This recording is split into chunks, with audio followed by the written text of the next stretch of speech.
How do I get better at hammer-ons and pull-offs to pick once and play 4 plus notes? Okay, so there's two answers I would say here, and it sounds like he's asking about a technique called legato. I'll get to the legato part in a second. He's asking how do I pick once and play four or more notes, or four notes or so. So if I'm going to play one, I'm going to pick one time. In fact, let me so you can see what I'm picking here. I'm going to pick one time, and then I'm going to hammer on to these other notes like this.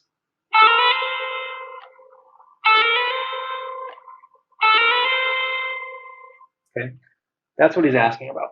How you get better at that is the same way. What I would suggest is you can start, it's by exercises, okay? Exercises with each individual finger for hammer-ons and pull-offs. If you don't know what a hammer-on is, it means picking one note and then hammering with another finger on another fret. Pulling off is the backwards version of that. So if I play this note first, I hammer on and then pull this finger. I pull it while this finger is still down to make this note sound again. Okay. So what I'm going to do is I'm actually going to do a hammer on and pull off exercise with just these two fingers. So what I'm going to do is pick the note with this finger. Let me change this so you can see my picking hand. I'm going to pick the note with this finger. Well, I'm going to actually pick it with this finger, but I mean, I'm going to play my fretting hand. I'm going to play this note, and then I'm going to pick it once, and I'm going to hammer on with my middle finger, and then I'm going to pull off with my middle finger. The whole time, my index finger is down on the same fret. So it looks like this. One rep looks like this. That's it. Okay, so what I'm going to do is I'm just going to do that over and over again.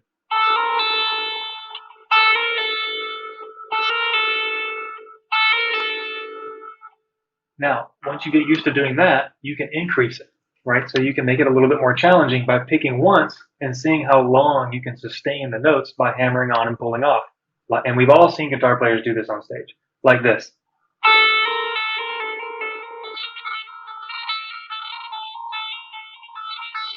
Now, the point about this is you don't want to try to go fast and make it sound really fancy. Like you don't want to try to do this. You just want to have clean hammer-ons and clean pull-offs.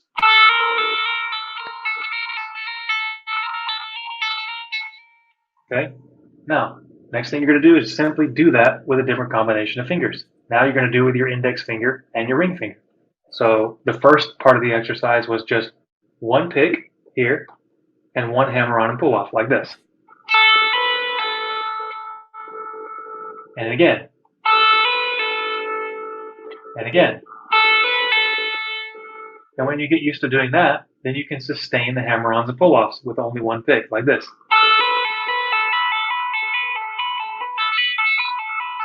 Okay, that's it. It's literally a workout.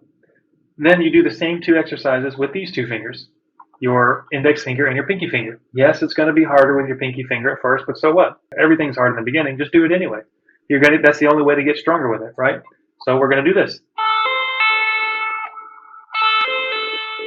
And then sustain it. Now, that may be impossible to do at first, but again, the only way to do it is by start doing it. So you literally just do it, and every day, every other day, you're going to get better, better, better, to where eventually this is going to be really easy to do. And then the next two steps, I would say, is after you get done training on each of these fingers, combinations like I just showed you, these two, these two, these two, what you can also do is make it more complex. So you can start doing these two. Or these two. This is a really hard one. Whoops. That one's really tough. That'll make your hand burn on the top right here when you first start doing it. And other things you can do, of course, is what if you just skipped frets? So instead of doing two adjacent notes with these two fingers, now do it like this. But the point is, after you do a lot of this, that's how you see all those players doing these what's called legato, meaning they pick once and hammer on to a bunch of notes like this. Sounds cool, right? So anyway, that's how I would do that. That's how I would work my way up to being able to do that. I love that. That was good. Hey, thanks so much for watching that video. That was just a short clip of one of our longer Q&A videos. If you're interested in watching some more of those videos, then I recommend you hit the subscribe button over here. It's really awesome. Also, we got more videos over here, so check some out if you're interested in learning more about breakthrough guitar or advancing your guitar skills. Peace.